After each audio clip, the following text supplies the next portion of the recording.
Probably the core developmental issue for 4- and 5-year-olds is power versus powerlessness.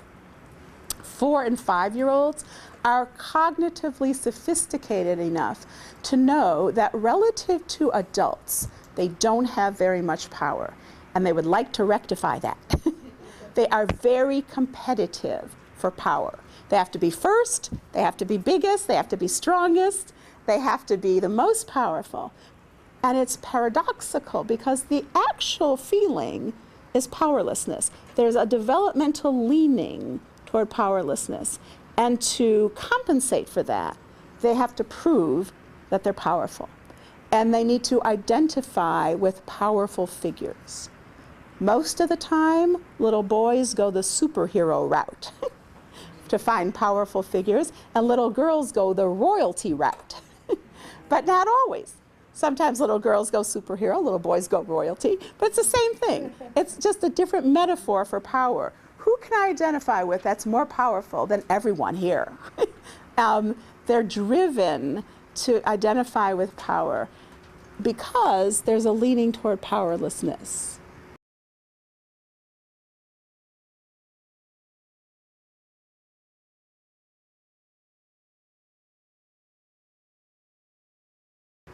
It's really important for us to understand power versus powerlessness at its core, because if our classrooms are not on the just right developmental level for 4s and 5s, we run the risk of powerlessness living in the classroom.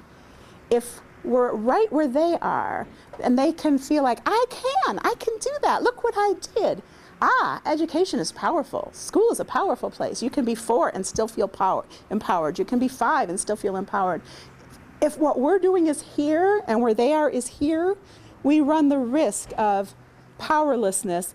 I can't, don't give me that, I can't, living in the classroom. And that is so sad, because that's setting the stage for not being receptive to new challenges for learning.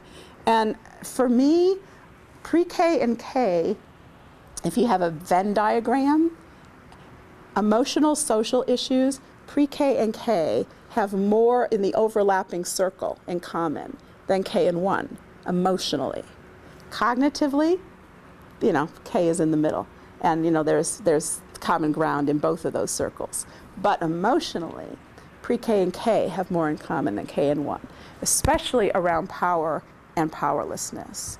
And so if you teach kindergarten, it becomes such a difficult time to be a practitioner, because the pressure is all for lots and lots of high-level stuff. And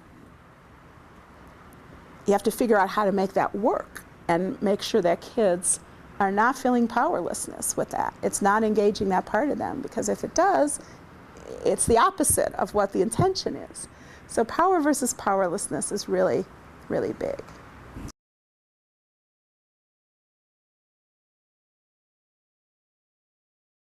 When children life experience, when children's figures to identify with are difficult to identify with, that makes power versus powerlessness more extreme. So you're a little 5-year-old and your dad is in jail, and you're a boy, and you're trying to identify, but how are you going to do that, because he's in jail and that's scary, and is he a bad guy or a good guy? Are you a bad guy or a good guy, and what's going to happen?